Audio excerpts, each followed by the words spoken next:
Deskripsi proses kepemimpinan.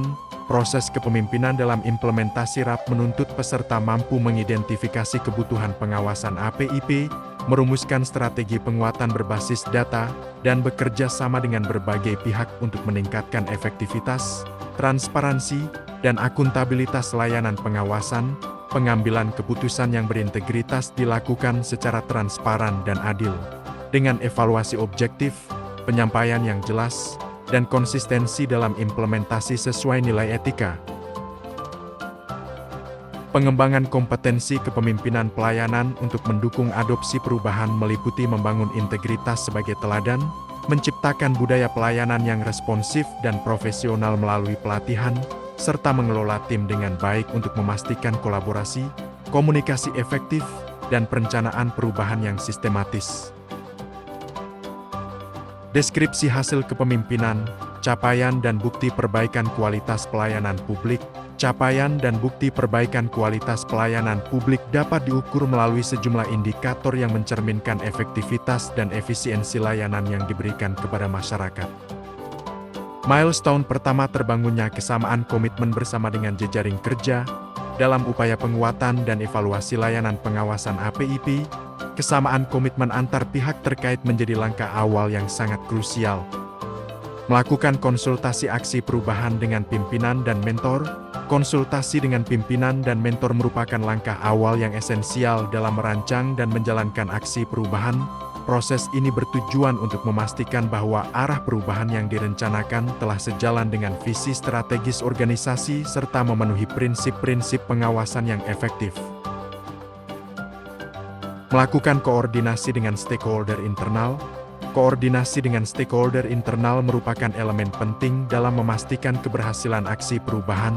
Stakeholder internal meliputi unit-unit kerja yang memiliki keterkaitan langsung maupun tidak langsung dengan pelaksanaan fungsi pengawasan.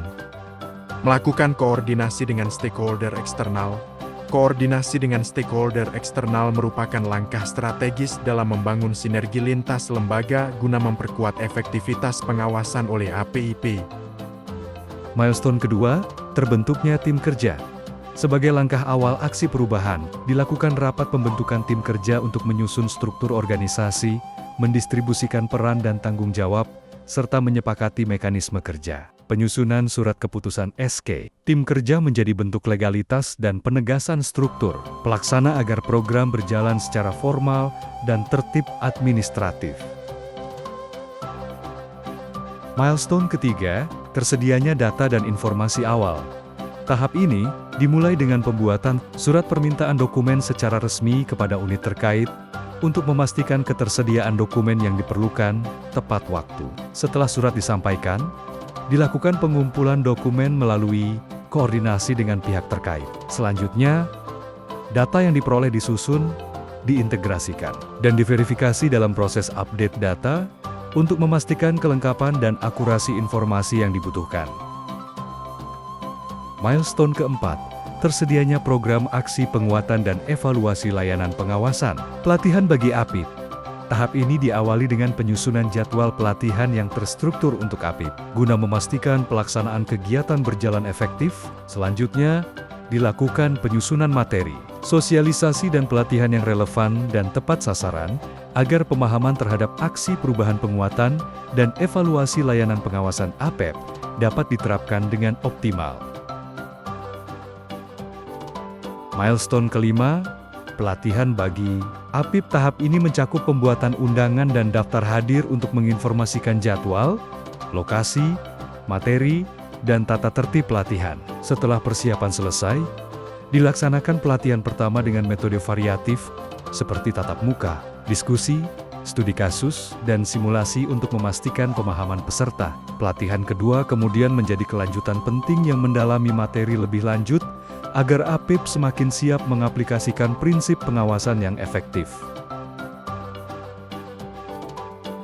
Milestone ke-6, terlaksananya monitoring dan evaluasi program.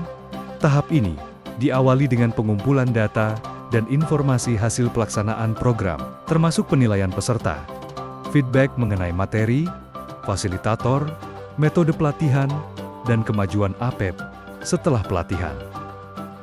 Pada tahap akhir, reformer menyampaikan laporan kepada pimpinan dan mentor. Setelah evaluasi selesai dilakukan, hasilnya disusun dalam bentuk laporan evaluasi yang disampaikan kepada pimpinan dan mentor. Laporan ini mencakup analisis tentang seberapa efektif pelatihan dalam mencapai tujuan yang telah ditetapkan. Kesimpulan, aksi penguatan dan evaluasi layanan pengawasan APEP di Papua Barat merupakan langkah strategis untuk meningkatkan kapasitas dan kualitas pengawasan melalui perencanaan, pelatihan, dan evaluasi yang sistematis, dengan dukungan pimpinan, tim kerja, dan berbagai pihak, serta penguatan potensi pelaksana untuk memastikan program berjalan efektif dan berdampak. Saran 1. Perlu kebijakan dan anggaran rutin untuk menjamin keberlanjutan aksi. 2. Replikasi aksi ke kabupaten atau kota untuk penyamaan standar pengawasan. 3. Pelatihan APEP dilaksanakan berkelanjutan dan terstruktur. 4. Monitoring dan evaluasi rutin untuk penyempurnaan metode pengawasan.